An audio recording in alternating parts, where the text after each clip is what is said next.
Hello and welcome to Main Street Matters by Heart on Main Street, the podcast that takes you from the Great Lakes to the Plain States and everything in between to talk about independent retail stores and the people who make them great.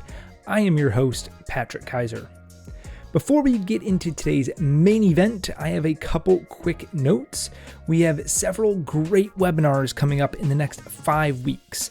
You can register for any of these through our website, www.heartonmainstreet.org. They are all completely free to register for and to attend. On October 2nd, we'll have Samantha Connor of the Boutique Hub to talk about celebrating Pink Friday. Pink Friday is a nationwide retail celebration the Friday before Black Friday and Small Business Saturday. This year that falls on November 22nd. Pink Friday encourages shoppers to discover and support small businesses first before the beginning of the traditional holiday shopping season. And I love this idea because Small Business Saturday always comes after Black Friday. And on Black Friday, people spend millions and millions of dollars shopping. And then we're expected to go back out on Saturday and celebrate Small Business Saturday. That should be reversed. People should shop small first and then go and shop Black Friday and spend all your money at your big box stores, or don't spend the money there after shopping small. So Pink Friday encourages people to go to small businesses first, the Friday before Thanksgiving and before Black Friday and before Small Business Saturday. This is Pink Friday's 5th year. So Samantha will discuss how your retail store can participate. It can be promoted as a Pink Friday participant, and how you can engage with your community and drive customers to your store, again, before Black Friday. Then on October 23rd, I'll have Kathy Cruz, the Savvy Shopkeeper, on our webinar to discuss maximizing your cash flow using Facebook Live sales. This will be great to talk about how to really get every dollar out of your inventory. At the end of the year, we're always looking for that extra little bit, and you want to be able to move some more of those holiday items. Facebook Live sales are a great opportunity to do that, to reach people that haven't come into your store, that might not know about you. You can use Facebook Live to reach a larger audience. We've had Comment Sold on in the past to talk about their platform and how they help with live virtual selling. And Comment Sold is absolutely tremendous. However, it can be a little bit more expensive and maybe not within every retailer's budget. So Kathy's going to be talking about how to get similar results in a DIY fashion by doing it through Facebook Live. So I'm so excited to have Kathy on. She is amazing. If you listen to this podcast, I'm sure that you listen to the Savvy Shopkeeper, so you know that she's fantastic. She has that retail experience and knows how important it is to eke out every single dollar that you can, especially during the holidays and in the fourth quarter. Finally, November 6th, I'm going to have Ashley Alderson, the founder of the Boutique Hub, on to discuss her company, the Boutique Hub, and its importance of community over competition. I'm a huge fan of the Boutique Hub and what Ashley has built over with her company. I'm very excited to have her on the webinar. She's just this dynamic personality. I feel like on our webinars, we have mentioned or touched base on the Boutique Hub several different times. So it'll be great to really introduce her and the Boutique Hub to the audience and get a better understanding of how they're helping retailers of all types, not just boutiques. Again, you can register for any of these through heartonmainstreet.org. The second bit of news, which does connect into today's main content, is that Giving Tuesday is right around the corner. I know you're thinking, well, Giving Tuesday is after Thanksgiving, and there's so much time before that. But it's practically October already, and we need to begin thinking about it. Giving Tuesday is a worldwide event that encourages people to work with and donate to their favorite causes. Many nonprofit organizations rely on Giving Tuesday to meet their fundraising goals and to accomplish their missions. Heart on Main Street is one of those organizations. This is our 2nd year in existence, and almost half of our total fundraising comes from individuals like you. You are the reason that we're able to do the things that we can to help independent retailers impacted by natural disasters. We are grassroots. We are lift up by your bootstraps, just like the retailers that we try to help. This year, we'll be highlighting 3 retailers who will need your help. All 3 have lost their stores due to natural disasters and are trying to get back on their feet. All money that we raise on Giving Tuesday will go to these retailers to help them recover, rebuild their stores, and remain a part of their community. Our whole mission is to help independent retailers remain a part of their community longer and be stronger businesses. When a business is lost due to a natural disaster, when it's no fault of the business or the owner, we want to make them whole again. So yes, Giving Tuesday is a ways away right now. It's December 3rd this year. But if you listen to this podcast, I assume that you have a spot in your heart for independent retail or are an independent retailer yourself. Please consider helping out a member of the community, someone who's just like you, but has been subjected to the worst twist of fate. Imagine being in the same situation. You'd want someone to help you too. In a secondary ask along with this, we are looking for a company to match donations to help amplify the support. If you know of a company that would be willing to do this, we would love to talk to them. If they'd like to set a limit for their matching so they only match up to the first X amount of dollars donated, we can work with that. If you have contacts somewhere, or even if you would like to be a matching partner, please reach out to me by emailing contact@heartonmainstreet.org. Thank you for your consideration and all the support that you already provide Heart on Main Street. So let's roll into today's main topic. We're out on the road again talking about a Main Street Monday visit. And this, my friends, is a twofer because back in July, we visited 2 cities in one day for very different reasons, and we'll cover them both today. And what's that? It's a brand new state, gonna treat you great, gonna give you barley, carrots, and potatoes, spinach, and tomatoes, where the wind comes sweeping down the plain, where the wheat can sure smell sweet, where the wind comes right behind the rain. I'm so sorry, I'm so cheesy. If you're a fan of Rodgers and Hammerstein, you probably guessed it, we're headed to Oklahoma. Oklahoma is a beautiful and fascinating place. It is easy from the outside to not appreciate the area. People often think of the vast stretches of plains and seemingly nothingness when they think of Oklahoma. Having lived in Texas for long stretches of my life, there is undoubtedly some lampooning of the state based on these characteristics. Even throughout American history, we have not valued this land. This was the destination of Andrew Jackson's Trail of Tears, where he forcibly removed Native American tribes from their homes in Florida and Georgia. It was believed that this was worthless land. But if you spend any time in the state, you understand how underrated and pretty it is. The signature red dirt of the land is unlike anything else. And yes, there are plains, but there's also canyons, buttes, mountains, and other geographic landforms that completely buck the stereotype of the flat nothingness. And then there's the Native American heritage in the area. There's a lot of heartache to the history that I will not delve into because, for one, I'm not qualified to discuss it in a manner that would really shed a light on all of the intricacies, and 2, because I want to eventually focus on the towns and the retailers that we visited there. This is a podcast about entrepreneurship and not history, after all. However, almost 40 active Native American tribes still exist within the state today, and their presence is felt everywhere. I venture into this topic because it is part of our story today. Both towns that we visited, Sulphur and Ada, are located in the Chickasaw Nation. Heck, Sulphur is home to the Chickasaw Cultural Center in the Chickasaw National Recreational Area, and the Chickasaw are incredibly culturally, politically, and economically active in the community. You cannot talk about what's going on or the progress in the area without talking about the Chickasaw influence. They are the largest landowners, the most prominent builders, the most generous donors. So with that in mind, let's talk about Sulphur, Oklahoma. My trip to Sulphur was not really a Main Street Monday. It occurred on a Monday, and I visited the Main Street area, but it was a trip to make a donation. As I've said, our donations really are towards retailers that have been affected by natural disasters. And in April of this year, downtown Sulphur was devastated by a tornado. The tornado literally sat on top of the downtown strip of businesses and destroyed everything. It was heartbreaking to view. When I visit these towns that have been affected by natural disasters, the trips are tough for me.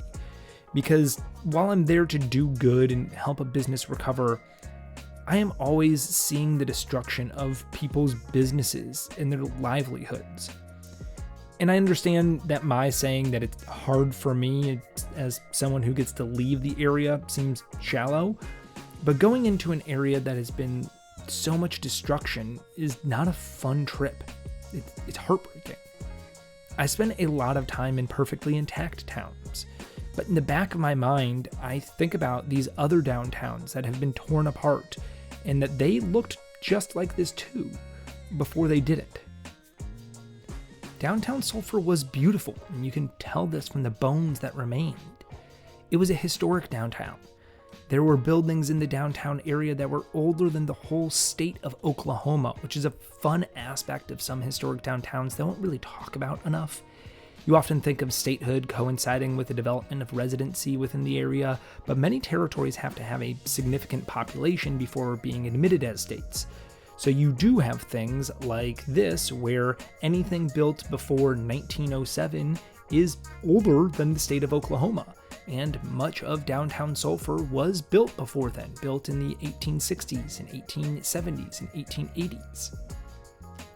There were beautiful buildings, mosaic floors, and fun architectural elements, all of which now are strewn about the streets.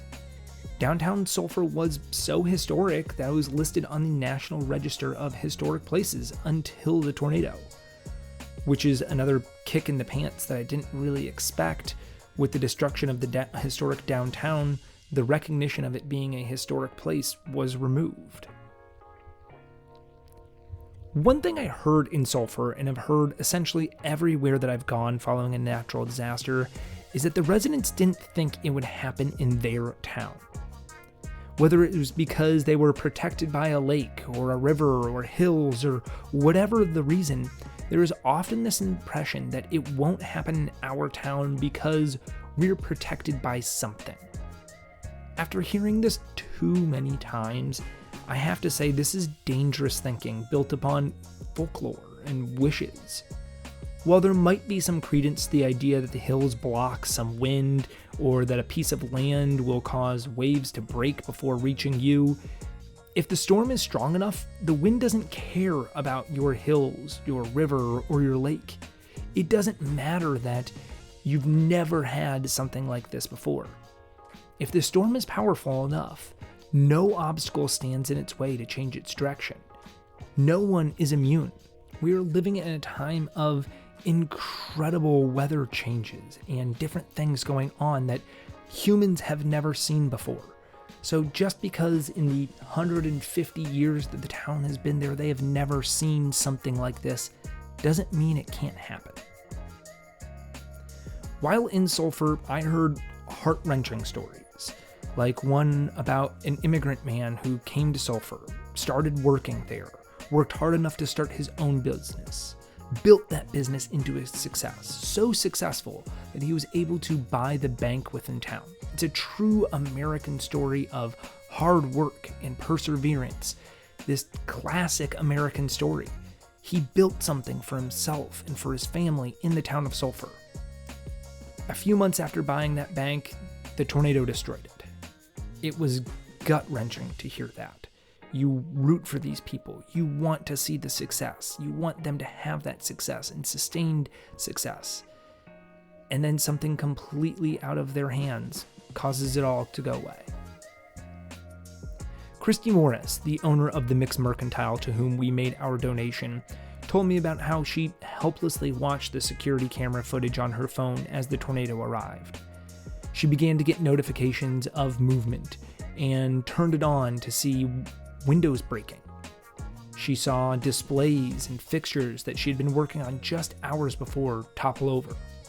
Chairs from her restaurant go flying through the air and smash against the walls.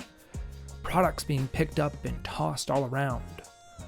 Slowly, but oh so quickly, The exterior walls were torn away and debris whipped around her business. She watched as everything that she had worked hard on building over the last decade was ripped apart.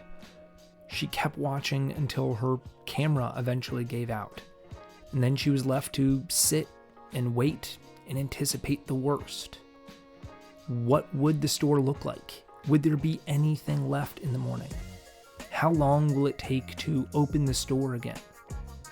Some of those answers came with the sunrise. There was next to nothing salvageable left. Everything would have to be demolished and built again. Some answers are still unknown. Christie is waiting on approval for permits to rebuild. When they will reopen remains a question without an answer. But she will reopen. Christie is determined about that.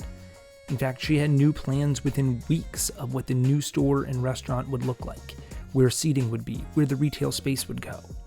She's not sure how many other businesses will come back. Many say that they will, but that's immediately after the fact. Going through the process has a wearing down effect on people. You become tired of the red tape, the insurance claims, the petitions to rebuild, and the back and forth with the city. It can take the wind out of your sails. Not Christie, though. If you follow her Instagram page, she posts teasers of her plans for the store. Shows new items that she's bought for the reopening, whenever it is. And shows new custom items that are being made for her store. She is all in and will be back better than ever.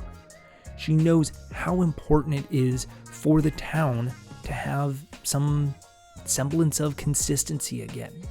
The community in its entirety has gone through a trauma. And when retail stores come back, that provides hope. It provides signs of a new beginning. And Heart of Main Street wants to be part of that. Interestingly enough, while the entire historic downtown area was severely affected by this tornado, a couple blocks east was perfectly fine.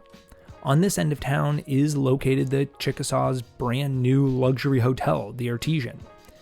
Sulphur is not a gigantic town, with only about 5,000 people. But again, the presence of the Chickasaw Nation here provides a need for a major hotel. While it may seem ironic that those with the most capital within the town suffered the least amount of damage, this might be a source of good luck for the town of Sulphur. With the Artesian still in glamorous condition, the Chickasaw can hold conferences in Sulphur. They can bring people into the area for tourism. They've already committed to helping rebuild downtown Sulphur, and this helps them do that. Following the trip to Sulphur, we wanted to do an official Main Street Monday from Oklahoma as well. By we, I'm also talking about my marketing and social media manager, Melissa Hopkins, who is always behind the scenes but has never traveled for a Main Street Monday before this trip. We chose the town of Ada, Oklahoma for our excursion. Amongst the rolling hills and red dirt of Oklahoma, the town of Ada is known as a town of great opportunity. Despite having a population of less than 17,000, Ada is home to the progressive Chickasaw Nation and supports a four-year university, environmental laboratories, and a thriving retail and commercial business. You may have also heard of Ada as the home of country music star Blake Shelton.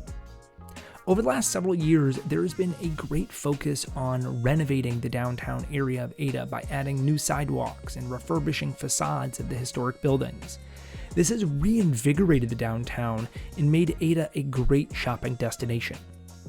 There are beautiful brick buildings all along Main Street, brick-lined sidewalks, and several storefronts have these fantastic setups where the front door is recessed probably about 15 feet from the sidewalk, which create these corridors lined on both sides by window displays. It was like walking down a runway to enter the store. They're incredible. My mind ran absolutely wild with all the fantastic things a retailer could do with these window displays. The first store that we visited was M Street Decor, which is a home furnishing, home accessories, and decor store. Beautiful brick walls on one side and white wooden paneling on the other made the space feel very homey. The backdrop made everything in the store really pop. They had an intense focus on visual merchandising, their decor pieces in a way that made you envision them in your home. Everything was perfectly placed, from the living room style seating display, to the kitchen table ready for a meal to be served, to the drink cart, to the lounging chairs. There are touches of florals and garlands all around the store that made you want to stay in this warm, cozy, welcoming environment. One thing I was most impressed by was a small map they had in the very back. The map was littered with pins, which is what caught my eye. The owner said that their online business was really doing well, and every pin represented a place that they had sent orders to so far this year.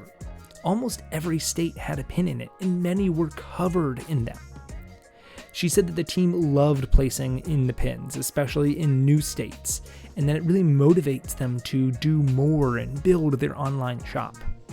I know many retailers struggle with the upkeep of an online store and think it's maybe just for larger stores or those that have the extra staff to accommodate the business. But M Street Decor has found a way to really make it work for them and thrive because of it. The next store we visited was Ever Boutique. Ever is one of the shops that had the amazing window displays, and they really took full advantage of it. They utilized a floral display of branded colors as their backdrop and showcased apparel items in front of that. It was a fun and inviting experience into the store. And as I've said before, the store experience starts outside. That is your customer's first interaction point with you, with your store, and your brand. They have the incredible benefit of having these large windows, but always think about how you can make the outside of your store more attractive and more attention-grabbing. Inside the store, we found a bright and colorful boutique filled with women's apparel, candles, jewelry, and fashion accessories. Ever also has a decent amount of floor space dedicated to something that I've been seeing a lot more in stores recently, a trucker hat bar. Customers are invited to come in, pick out a trucker hat of their choice of color, and then make it their own with iron-on patches and lettering. This is a trend among Gen Z shoppers, but it really gives me early 2000s nostalgia. As they say, fashion trends are cyclical, and what was old will be new again. We arrived in town a week or so after the 4th of July, so it was a transition time for many retailers, and none more so than fashion retailers. Early July, mid-July is a very interesting time because while it's still in the dead of summer, there are no more major summer holidays after the 4th of July. So many stores start to transition to back to school and fall themes even in July. There are a lot of your everyday items and even things like pickleball or golf apparel, but you begin to see the color palette move towards your fall colors very quickly. One business that has definitely benefited from the revitalization of the downtown is Serendipity on Main. This mother and daughter owned gift and apparel boutique has called Ada home since 2013. They have been through a lot in the 10 plus years of business, but the downtown revitalization has been a major boon. They don't have the luxury of having one of the gigantic window displays, and they're a little further down the street than what I would consider to be the heart of downtown. So before the facelift and more business openings in the area, Serendipity was in a less trafficked area, even though it was still on the main strip of commercial properties. The new growth of business has brought them into the fold and really allowed their business to grow. Serendipity on Main is an extremely well-rounded gift store, from workwear to casual clothing, from bath and body products to children's toys. Whether you're shopping for yourself, your little one, or somebody else, Serendipity on Main had a little bit of everything, just as a great gift store should. Their transition in seasons was really highlighted by bringing in football themes to represent the two major college programs in Oklahoma, the Oklahoma State Cowboys and the University of Oklahoma Sooners. They had a terrific cross-merchandise table full of all sorts of things that were either in Sooner burgundy or cowboy orange. Some of them were licensed items, but others were just in the kind of general team colors. And by having it arranged in this way, you knew it was representing the team. This was a great example of providing an opportunity to sell to your customers based on how they want to shop and create add-ons along the way. Someone might want to come in and grab a new cute sweater to represent their team for the football season. But because of the way that this table is displayed, they might also decide they would like a bracelet to go along with the sweater, and a headband too. And well, I like to have a drink while watching the game, so maybe I'll get a tumbler that has the logo on it also. And since we're going to be having people over to our house to watch it, wouldn't it be cute if we had one of these team-branded soaps in our bathroom? Had things been more traditionally merchandised with everything in its like categories all throughout the store, what might have been the sale of a sweater turns into the sale of multiple different items purely based on the concept of looking at how a shopper wants to buy things and they putting them together so they can buy them all at once. It was a blistering hot day in Oklahoma, but we accomplished so much. We met with many retailers. We learned a lot about the area. Since our visit, retailers in Oklahoma have sustained more damage from tornadoes, so we will be back to help communities heal as soon as we can.